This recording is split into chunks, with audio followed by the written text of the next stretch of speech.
Oui, c'est la bête. Ce qui donne une piste sur le fait que cette bête, elle était un peu partout à la fois. Il y avait certainement plusieurs bêtes, peut-être même un loup tout à fait classique, comme le gros loup qui a été tué par Antoine au mois de septembre 1765, et puis la vraie bête que vous allez voir dans un instant. Donc la bête est tuée, le roi félicite Antoine, ça se sait immédiatement par l'intermédiaire des curés qui reçoivent via l'évêque qui est conseiller du roi en ses conseils, comme on disait à l'époque, et qui est un noble à Mende, dans Lozère. On sait que la bête a été tuée. Sauf que, 2 jours après la mort officielle de la bête, elle continue d'attaquer. Évidemment, ce n'était pas la bête qui avait été tuée, c'était un gros loup. Peut-être un loup carnassier, comme on disait à l'époque, un loup qui attaquait les hommes. Mais ce n'était pas la bête. Mais comme le roi a décidé que la bête avait été tuée, quand un enfant, ou un adulte d'ailleurs, est tué par cette même bête, les curés ne mettent pas tué par la bête féroce qui sévit en nos régions. C'est simplement un enterrement comme il en existait malheureusement très souvent, car à l'époque la mortalité était très, très importante. Donc on se rend compte, quand on regarde ce qui est parvenu jusqu'à nous à travers les archives, qu'il y a des périodes où pendant 4 mois il n'y a pas un seul meurtre. Ce qui est évidemment une absurdité totale, puisque quand les archives sont parvenues convenablement jusqu'à nous, eh bien imaginez-vous que cette bête du Gévaudan, comme tous les chiens et comme tous les humains que nous sommes, puisque nous sommes quelque part des canidés, si j'ose dire, eh bien elle mange tous les jours. Et elle attaque tous les jours. Il y a même des fois où elle attaque 2 fois par jour, et elle tue 2 fois par jour. Mais il y a des périodes où c'est le silence, surtout après la mort officielle de la bête, après le mois de septembre 1765. Il y a une période de 4 mois où on ne trouve rien dans les archives. D'abord parce que les archives ont été en partie brûlées à la Révolution. Deuxièmement parce que le roi a décidé que la bête était tuée et que les autorités de l'époque n'allaient pas transformer le roi en personnage ridicule en disant « Ah ah, il a dit que la bête était tuée mais elle est toujours là ». Donc il y a des trous très importants. Moi j'estime, j'ai fait un calcul tout à fait raisonnable, j'estime que la bête du Gévaudan a tué au moins 400 personnes en 3 ans, plus probablement plus de 500 personnes. Et d'ailleurs, dans un document de l'époque, il est indiqué, document de 1767, donc jour de la mort de la, enfin année de la mort de la bête, il est indiqué que cette bête a tué plus de 300 personnes. Donc on sait bien que cette bête, elle tuait tous les 2 ou 3 jours maximum, et que ces dégâts ont été absolument considérables. Je vous disais il y a un instant que le roi avait envoyé son premier porte-arquebus parce que, par l'intermédiaire de ses ambassadeurs et de ses espions, il savait qu'en Angleterre, on se moquait de lui à travers la presse, et par exemple, il y avait un article qui disait qu'il y avait 20 000 soldats de l'armée française qui avaient été envoyés en Gévaudan pour tuer une chatte, et que cette chatte avait mangé les 20 000 soldats. Bon, c'était un petit peu lourd, un petit peu gros, mais c'est pour vous dire qu'on n'y allait pas non plus à l'époque avec le dos de la cuillère. Je ne sais pas s'ils auraient été Charlie à l'époque, mais ils n'y allaient pas effectivement doucement. 1765, la bête est officiellement tuée, mais elle continue ses ravages. 1766, très peu de meurtres sont parvenus jusqu'à nous. 1767, la bête continue ses ravages, mais les autorités, si j'ose dire, se lâchent un peu et on a beaucoup plus de témoignages de meurtres. Quelquefois, tous les jours, il y a une personne qui est tuée en 1767, jusqu'au mois de juin 1767, où la dernière personne dont le témoignage est parvenu jusqu'à nous est tuée. Et le 19 juin 1767, eh bien, la bête, lors d'une battue, est enfin tuée. Et cette fois, c'est la vraie bête du Gévaudan. Elle est tuée le 19 juin 1767. Le 20 juin 1767, le lendemain matin, elle est autopsiée. Et ce qui est extraordinaire, c'est que toutes les dimensions de la bête, 31 dimensions, ont été prises, toutes. Nombre de ses dents, grandeur des dents, espacement des dents, largeur du museau, hauteur des oreilles, grandeur des yeux, longueur des pattes, grandeur des griffes, longueur de la queue, longueur du corps. On a toutes les mensurations. Personne n'a eu l'idée de reconstituer la bête du Gévaudan en 250 ans. Et je tiens à remercier Guy Gilbertas, qui est l'industriel qui, dans le plus grand secret, a reconstitué cette bête avec un investissement qui a été tout à fait considérable parce qu'il a fallu faire travailler des tas de métiers différents, dont je vais vous donner un très court aperçu. Il a fallu faire appel à des zoologues, des éthologues, évidemment des historiens, des sociologues, un sculpteur, un taxidermiste, un mouliste. 10 moules ont été réalisés. Cela représente près de 150 000 € d'investissement. Alors la bête du Gévaudan va sans doute se promener, ça c'est la responsabilité de M. Gilbertas en Gévaudan, parce que j'imagine que beaucoup de mairies vont vouloir l'exposer. Il y a toujours cette bête qui est vivante dans les esprits en Gévaudan et ailleurs. Parce que quand je m'amuse à parler de la bête du Gévaudan, j'ai dit « Tu as entendu parler de la bête du Gévaudan ?» Ah oui, qu'est-ce que c'était? C'était quelqu'un qui était vêtu de peau de bête, c'était un seigneur pédophile, parce qu'on a dit n'importe quoi sur la bête du Gévaudan. Il y a eu 3 cas où sur un cadavre, on a vu qu'un homme était passé. Vous avez une fille qui est tuée par la bête du Gévaudan, et quand on découvre son cadavre, son chemisier est délicatement déboutonné. Alors, est-ce que c'était un seigneur pédophile, ou est-ce que c'était un paysan qui a voulu assouvir un instinct primitif lorsqu'il a vu ce cadavre de jeune fille? Je n'en sais rien, mais en tout cas, j'ai la certitude absolue que ce n'était pas un être humain, car il y a eu plus de 70 cas où ceux qui ont été attaqués en ont réchappé et ont écrit un témoignage, enfin fait écrire par la gendarmerie ou par les curés un témoignage parvenu jusqu'à nous. Vous imaginez bien que les paysans de l'époque qui avaient l'habitude de voir les loups et les bêtes sauvages, ils n'auraient pas confondu un homme vêtu de peau de bête avec la bête du Gévaudan.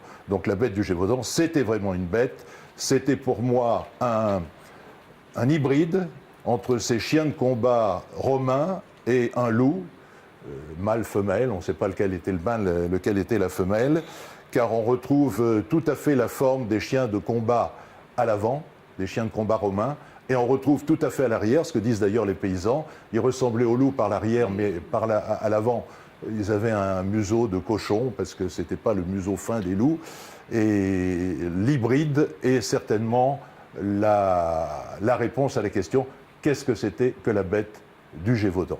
Alors, le grand moment est arrivé. Si quelqu'un veut me donner un coup de main pour que je retire un peu la table. Et vous allez découvrir en exclusivité mondiale le travail qui a été réalisé par Guy Gilbertas et son équipe.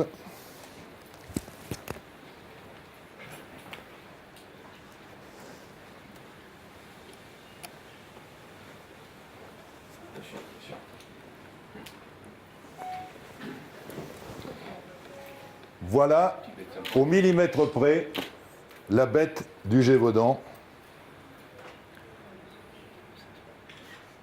57 kilos, une gueule énorme, des dents qui sont tout à fait conséquentes mais pas extraordinaires, une queue levretée, rougeâtre sur le côté, une grande raie noire sur le dos, des pattes très puissantes. D'ailleurs, souvent, elle se dressait sur ses pattes arrière et elle attaquait avec les pattes avant.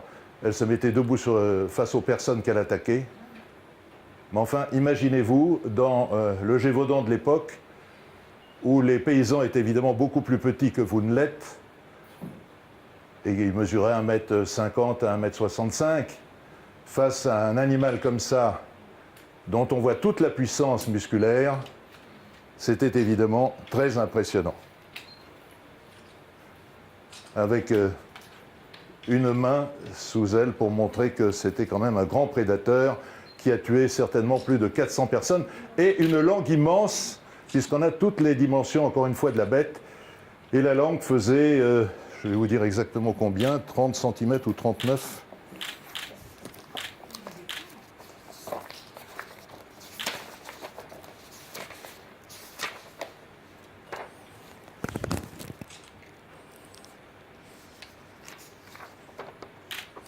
La langue faisait 37,8 cm, parce qu'on a toutes les dimensions de la bête, encore une fois, au millimètre près. À l'époque, il n'y avait pas des millimètres, c'était des lignes, par exemple. Une ligne, c'est 2 mm 2, mais on sait exactement les dimensions de la bête.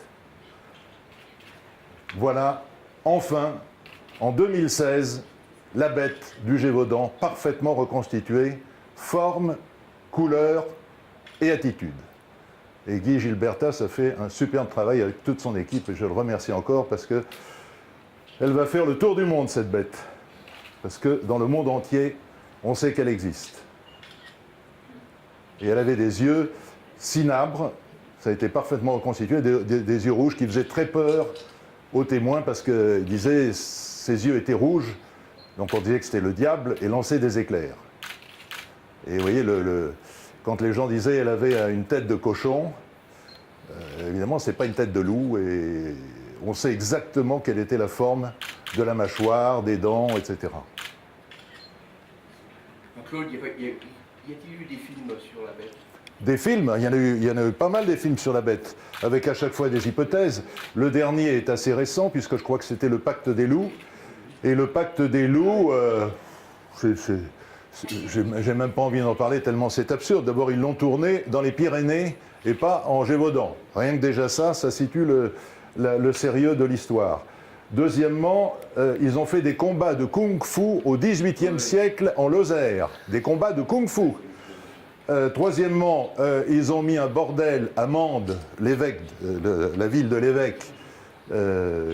C'est d'une absurdité totale. Ensuite, ils ont dit que c'était des loups dressés vêtus de carapace, qui est une autre absurdité. Enfin, ils ont fait du sens. Il n'y a pas besoin de faire de sensationnel dans l'affaire de la bête du Gévaudan quand on prend les rapports de l'époque. C'est déjà suffisamment extraordinaire pour qu'on n'en rajoute pas.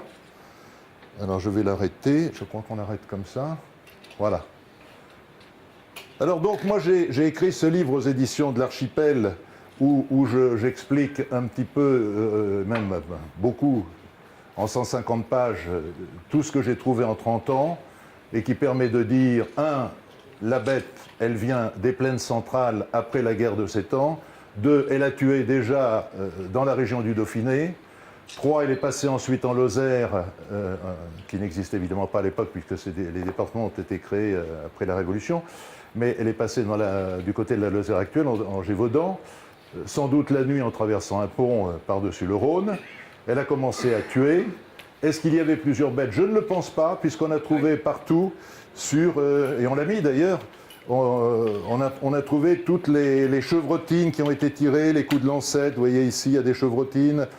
Ici aussi, il y a des coups de lancette qu'on a trouvés sur la bête. Donc tous ceux qui avaient été attaqués par la bête et qui s'étaient défendus et qui l'avaient blessé, on a retrouvé les blessures sur la bête. Donc il y a eu 32 témoins qui ont dit « oui, c'est bien la bête telle qu'elle m'a attaqué ».